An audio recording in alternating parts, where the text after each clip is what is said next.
My sister slid a breadbasket toward my son and said with that cool, cutting tone of hers, "We didn't order for him." Her voice was smooth, too smooth, the kind of calm that only people who've perfected humiliation can manage. My dad chuckled like it was the funniest thing in the world. "You should have packed him something," he said. Across the table, their kids were digging into $100 steaks, their laughter filling the air while my boy sat there, quiet, staring at the bread like it was his only option. I smiled, small, controlled, and said just one word, "Noted." That single word sliced through the silence, and suddenly every head at that table turned toward me. They thought that would be the end of it. It wasn't. What happened after that night didn't just shake our family. It peeled back the polite lies we'd all been living under. But before I tell you how everything unraveled, tell me, where are you listening from? Because something tells me I'm not the only one who's ever had to draw a line with family. People ask me what my family's like, and I usually say one word: complicated. It's easier than explaining the hierarchy I grew up in, where my parents treated my sister, Tessa, like glass, fragile, precious, always handled with care, and treated me like concrete. Strong, solid, dependable, and somehow undeserving of softness. I was the fixer, the one who didn't need anything. Tessa was the delicate one, always breaking, always needing to be saved. When we were kids, I used to hear my mom say, "Aubrey's tough. She doesn't need as much love." Back then, I thought that was a compliment. I believed being strong made me special. I didn't realize that strength, to them, meant you don't get to fall apart. Because when you finally do, no one believes you can. Now I'm 35, a single mom to a 9-year-old named Ethan. He's quiet and observant, the kind of kid who catches everything and says little. I work as an administrative manager at a charter school in Tempe, Arizona. My days are a blur of emails, schedules, and PTA meetings. Nothing glamorous, but it pays the bills and keeps us safe. My parents still live in Phoenix, 30 minutes away, in the same house I grew up in. The wallpaper hasn't changed since the 90s, and neither have they. My dad still believes that discipline equals love, and my mom still thinks silence equals peace. I used to visit every Sunday until the emotional math stopped working. The small talk, the snide remarks, the subtle digs that left me drained for days. It just wasn't worth it anymore. And then there's Tessa, the golden child, the family's favorite story of redemption. She's drifted from job to job, boyfriend to boyfriend, city to city, always calling it a fresh start. My parents call her brave for trying. When I help her pay rent or pick up her kids from school, they call me responsible. Funny how the same action can mean charity when she does it and obligation when I do. So when my parents invited me to their 45th anniversary dinner, I wanted, naively, to believe it was a truce. Mom's text had said, "Just family, nothing fancy." I offered to make the reservations at a nice steakhouse in Scottsdale, soft lighting, private room, the works. I even found a company to restore their old wedding photo from 1978 and had it framed beautifully. I thought for once, maybe we'd all sit together as equals. Maybe we could remember that we were on the same side. But I was wrong. I didn't realize I was walking into a scene I'd been performing my whole life. The one where love came with conditions and respect had limits. That night, Ethan and I arrived 5 minutes early. He wore a little navy blazer I'd pressed that morning, his hair combed neatly, grown up, but not babyish. His small hand clung to mine as we stepped through the heavy glass doors. I remember the smell of seared steak, the low hum of jazz, the soft clinking of silverware. The room glowed warm and expensive, almost too polished to feel real. Tessa and her family were already there. Her husband, Doug, had a drink in hand. Their boys were sprawled across the booth, eyes glued to their tablets, noise spilling out of them like chaos wrapped in designer clothes. Tessa turned just enough to acknowledge me. "Oh, hey, you made it," she said with that half smile that meant nothing. She didn't bother to stand. Mom gave me a distracted hug. Dad didn't even look up. No one asked about the gift bag I was holding, the restored wedding photo I'd spent weeks arranging. It just sat there beside me, forgotten, like I was used to being. I helped Ethan unfold his napkin and pointed at the menu. "You can have anything you want," I whispered. His eyes lit up at the chicken tenders, simple, safe, the kind of thing a child could love. I was about to flag down the waiter when Tessa leaned forward, sliding the bread basket toward him. "We didn't order for your son," she said casually. "Mom thought he's a picky eater anyway." For a second, I thought I'd misheard. Then Dad added, "You should have brought something for him, Aubrey." It wasn't just what they said. It was the way they said it, like dismissing us was as natural as breathing. My mom didn't defend me. She stared into her water glass, as if something fascinating was floating inside. Ethan's shoulders slumped. He didn't cry. He just looked at the bread, like it might disappear if he reached for it. Something in me cracked quietly. Not a scream, not a sob, just a clean, quiet break inside.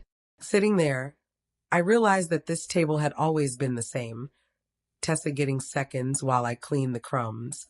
So I smiled and said one word, noted. The word hung in the air longer than it should have. Tessa frowned. Dad went back to cutting his steak. But Ethan looked at me, really looked, and in his shy, watchful eyes I saw it. He understood. His mother was done staying silent. I didn't argue. I didn't raise my voice. I just waited for the moment I'd make good on that quiet promise. The waiter came back a few minutes later, notepad ready, a professional smile fixed in place. "Are we ready to order?" he asked. The air around our table felt heavier than the soft lighting above us. I could hear Ethan breathing beside me, small and quiet. My dad was still cutting into his steak, like nothing had happened. My mom scrolled through her phone. Tessa leaned toward her husband, whispering, probably about me. That's when I stood up. The sound of my chair scraping against the hardwood sliced through the background jazz. Conversations at nearby tables faltered. Every face turned my way.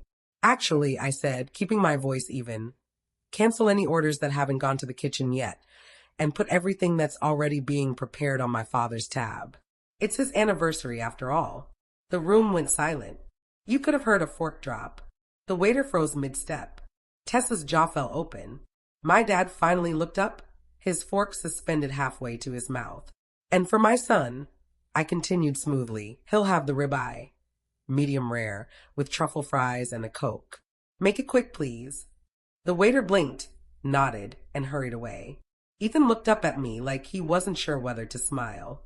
I reached over, broke a breadstick in half, and handed him a piece. "Eat, sweetheart," I whispered. "We're fine." Doug, my brother-in-law, cleared his throat, trying to cut the tension. Was that really necessary? I met his eyes, steady, calm, unflinching. Yes, it was. No one else said a word. The only sound came from another table somewhere beyond the partition. Soft clinks of silverware and low laughter that didn't belong to us. Then, from the far end of the room, came a quiet chuckle. Uncle Frank. I hadn't realized he and Aunt Laura had slipped in late. Laura's eyes met mine, her expression proud, almost relieved. She nodded once, as if she'd been waiting years for me to finally stand up. Dinner crawled forward in thick, strained silence. Tessa's boys whined that their food was taking too long. My mom tried to force smiles between sips of wine, her voice tight and brittle whenever she spoke. My dad didn't say another word. When the check arrived, the waiter didn't hesitate. He set it directly in front of my father. Dad's face went red, but he didn't argue. He simply paid. As everyone stood to leave, I reached into the gift bag I brought and pulled out the restored wedding photo. It was beautiful, soft sepia tones, smoothed edges, my parents smiling like the world had just begun. I set it gently on the table. "Happy anniversary," I said quietly. Then I took Ethan's hand and walked out. We passed the host stand, the bar, the soft hum of jazz, like the restaurant itself was pretending nothing had happened. Outside, the cold air hit my skin, sharp and clean. Ethan squeezed my hand. "Mom." "Yeah." "You weren't scared?" I smiled down at him. "No, baby." I was done. By the time I tucked him into bed that night, my phone was already lighting up. Missed calls from Mom, FaceTimes from Tessa, a long voicemail from Dad. I didn't listen to any of them. I didn't need to. I knew exactly what they'd say. "You embarrassed us. You made a scene. You ruined the evening." For once, I didn't care. I poured a glass of water, sat on the couch, and let the quiet stretch around me. The house felt still, safe. No one talking over me. No one telling me what I should have done differently. Just peace. Then my phone buzzed again. A text from Tessa. You owe Dad for dinner. $1,200. Pay your share. I stared at the screen for a long moment, then typed one word. Noted. But I didn't hit send. I didn't have to. The next morning, a knock rattled my front door. I opened it to find my parents and Tessa standing on the porch. No warning, no call. They never called first.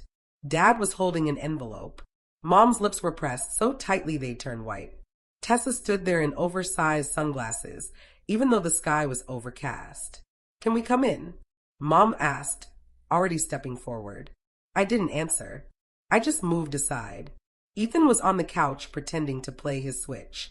He looked up, met my eyes for a split second, then focused back on his game. He'd seen scenes like this before. Dad placed the envelope on the kitchen counter with a dull thud. That's the bill from last night, he said flatly. You agreed to pay half. You didn't. I leaned against the counter, calm. Actually, I didn't agree to that. I offered to host, and you turned it into a public humiliation. That was your tab. Mom's voice trembled. You embarrassed the family, Aubrey. People were watching. Tessa cut in sharply. You're delusional. Everyone's talking about it. You looked crazy. I let out a quiet laugh. Crazy. I said softly. You called my son invisible. Maybe that's what crazy looks like to people who can't stand a mirror. Tessa's mouth opened, but before she could respond, the crunch of tires on gravel interrupted her. Uncle Frank's truck. I'd called him 15 minutes earlier, told him they're here. He'd replied simply, we're on our way. When he and Aunt Laura stepped inside, the air shifted. My mom's face went pale. Dad's jaw tightened. Frank looked at me and asked, you good? Perfect, I said. Laura walked straight to the counter, glanced at the envelope, then turned to my parents. You really came here to collect money from your daughter after what happened last night? This isn't your business, Mom snapped. Frank crossed his arms. It is when you keep pretending one of your kids matters more than the other. Tessa scoffed. Oh, please. Here we go again. Poor, perfect Aubrey.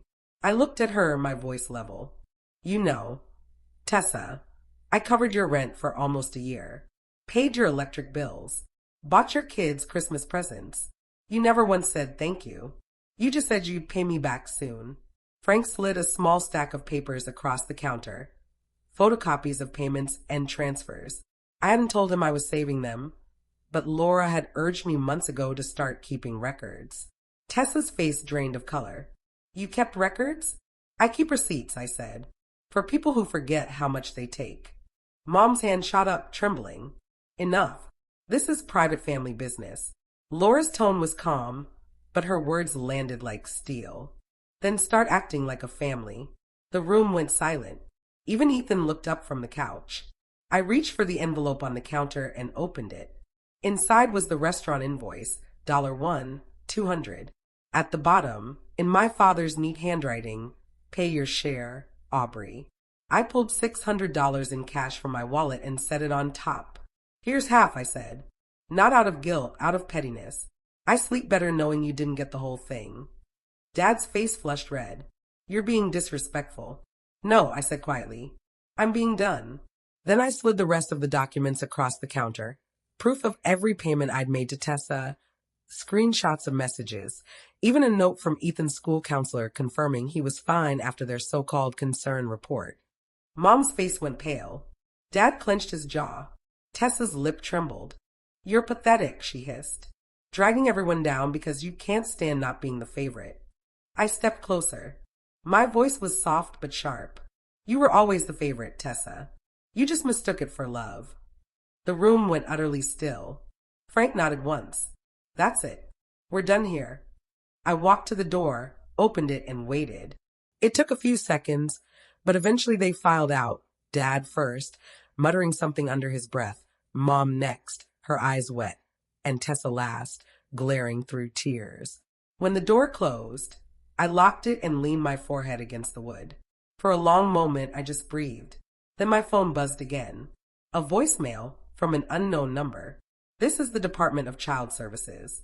We've received an anonymous report about your son, Ethan. We'd like to schedule a home visit. I froze. 2 hours later, there was a knock on the door. I'd already cleaned every inch of the house, checked the fridge twice, straightened Ethan's room, and put on a calm face. Two women stood on the porch, polite and professional. They asked questions, looked around, and smiled at Ethan's drawings on the fridge. Before leaving, one of them said gently, "We can tell this was a misunderstanding. You'd be surprised how often family does this." I wasn't surprised. Not anymore. 3 weeks later, the invitations went out.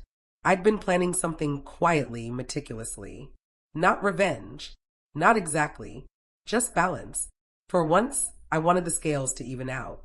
The school where I work was hosting a charity gala to support low-income students. It wasn't just any fundraiser, it was the biggest event of the year, complete with a silent auction, dinner, and press coverage. The board had asked me to help organize it, and I had poured myself into it. This time, though, I had a twist planned. The gala would double as a thank you dinner for donors and community members who'd contributed to our new scholarship fund. That fund, it was named after my son, the Ethan Grant Scholarship for Resilience and Excellence. Every cent came from a bonus I'd received, and the overtime, I'd worked the entire summer. I wanted kids like Ethan, smart, quiet, overlooked, to be seen for once. When the event posters went out, they had Ethan's name printed right there, bold and proud. My family saw it through a mutual friend who tagged me on Facebook. The text messages started rolling in within hours. "Mom, this looks amazing. Why didn't you tell us?" "Dad, a scholarship? Impressive. Tessa, you're seriously naming it after him? That's bold." I didn't respond. Then, a week before the event, Mom called. Her voice was too sweet. "We'd love to come, honey. We want to support you." "Of course," I said lightly. "You'll get the full experience." And oh, they did. The night of the gala shimmered with fairy lights and soft jazz. The tables glowed with candles and white roses. Ethan wore the same little navy blazer, this time with confidence. He looked proud. He had no idea how big this night truly was for us both. I spotted my family near the back. Tessa was in a sequin dress, her husband already on his second drink. Mom was smiling too wide, like she was performing motherhood for the crowd. Dad nodded stiffly, pretending to be impressed by the room. After dinner, the principal called me to the stage. "Tonight," she said, "we honor one of our own, a woman whose work and heart have changed lives." Applause rose. I walked up, steady and calm. "This scholarship," I began, "is dedicated to the quiet fighters, the kids who don't get picked first, the ones who get told they're fine because they don't complain." I paused, eyes scanning the crowd until they landed on my parents. Sometimes, the strongest people are the ones no one bothers to check on. But they deserve to be seen. They deserve to be celebrated. The room went still. Even from the stage, I could see Mom's face tighten, Dad's jaw set. Tessa was staring down at her napkin. When I finished, Ethan ran up and hugged me. The crowd clapped again and cameras flashed. At that moment, something inside me exhaled for the first time in years. I didn't need their approval anymore. I had rewritten the story. After the event, as people mingled and took photos, Mom came over. "That speech was powerful," she said carefully. "Maybe a bit pointed?" I smiled politely. "Oh, I didn't mean anything personal. Just speaking from experience." Tessa forced a laugh. "Well, you definitely made an impression." "Good," I said. "It's about time someone did." Ethan tugged my sleeve. "Mom, can we go home?" I looked down at him, then back at them. "Yes, sweetheart. We're done here." We walked out together, hand in hand, under the soft glow of the parking lot lights. My heels clicked on the pavement, each step steady and certain. I wasn't angry anymore. Not even sad. Just free. Because in the end, the best revenge isn't rage, or shouting, or making someone feel small. It's living well and letting them watch.